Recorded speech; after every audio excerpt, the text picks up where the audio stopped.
Okay, so good day. So topic natin is all about LCM or least common multiple. Okay, so iba ito sa GCF ha. Pero same lang sila ng parang process. So dito pa rin yung listing method.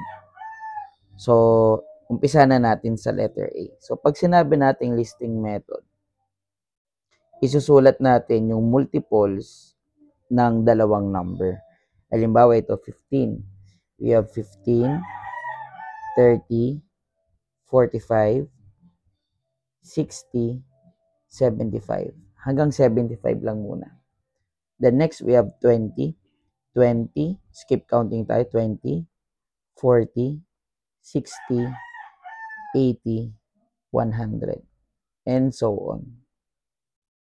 Ayan.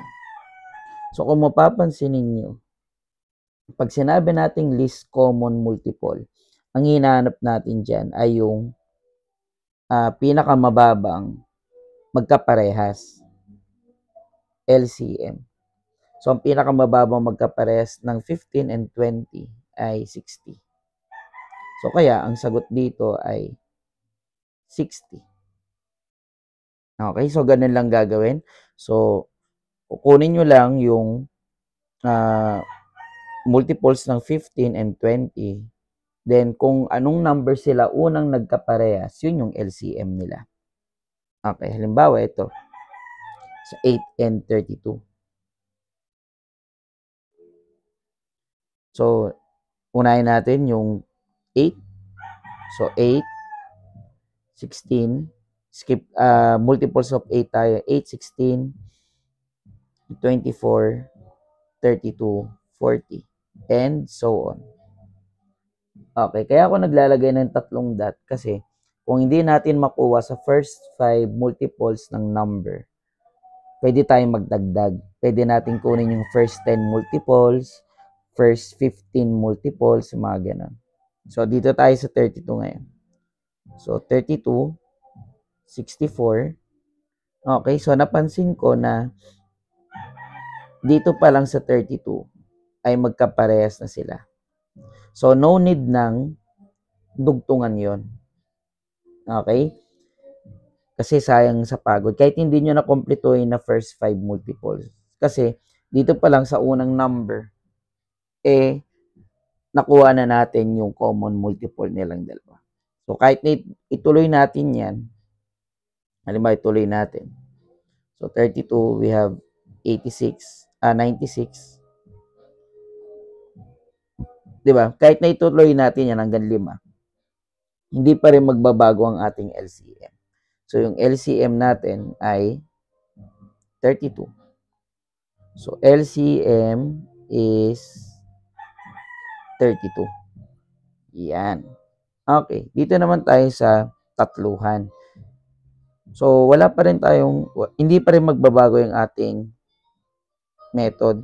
Susulat natin yung first 5 multiples or first 10 multiples or titigil lang tayo kung nakuha na natin yung magkakapares ng multiples nila. So, 7 tayo. Try natin first 10 multiples. So, 7, 14, 21, 28, 35. Okay? So, dito naman sa 8,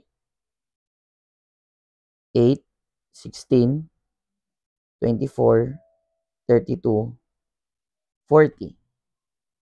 Dito naman sa 14, we have 14, 28. Okay? We have 42. 42 ba? So, 4 plus 8 is 2. Carry 1, 42. 56. 70. So, tingnan natin, analyze natin. Dito, nagkapareha sila. Pero wala si 8. Ano pa yung magkakaparehas dyan? Wala na. So, 14 lang yung magkaparehas. So, dagdagan pa natin. Ito yung sinasabi ko sa inyo kanina. So, 35, 42. Okay, may magkaparehas na 42. Dagdagan pa natin 42, 49, 56, 70. Ayan, gawin na natin for um, hindi pala 70, 40, 56, 63, 70. So, kunin na natin yung first 10 multiples ng 7. Then, next, punta tayo sa 8. We have 48, 56, 64, 72, and 80. Okay, so tingnan natin dito. Para meron na ako napansin. So, naging magkapareha sila dito sa 56. Okay?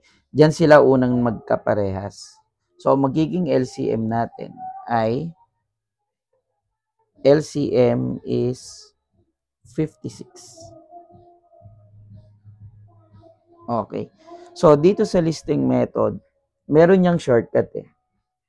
Halimbawa, itong 32 at 8. Kung mapapansin ninyo, yung 32 ay divisible sa 8. Tama? Yung 32 divisible siya sa 8. Kaya, automatic niyan, ang LCM is 32. Pero dito naman, sa 15 and 20, wala kasi siyang divisible. Kaya, kukunin natin yung first 5 multiples. Kung hindi makuha sa first 5 multiples ng number, first 10, first 15, hanggang sa makuha natin kung saan sila, kung ano yung pinakamababang multiples na magiging magkapareha sila. So, dito sa 7, ayan, kung mapansin ninyo, 7, 8, 14 sa letter C. Yung 14 ko hanggang 5 lang. Kasi laki kasi ng interval nito eh. Skip counting by 14. So, dito, nakita ko kasi, napansin ko. 56, 56, 56 doon. Hindi ko na dinagdagan yung 14. Okay, kasi dito pa lang nagkakitaan na. So, nakita ko kasi 56 sa 7, 56 din sa 8, at meron din 56 sa 14, kaya hindi na ako nagdagdag dito. Okay? So, yan yung LCM using, yan yung pagkuha ng LCM using listing method. So, sana sana may natutunan kayo. Yan lang, salamat.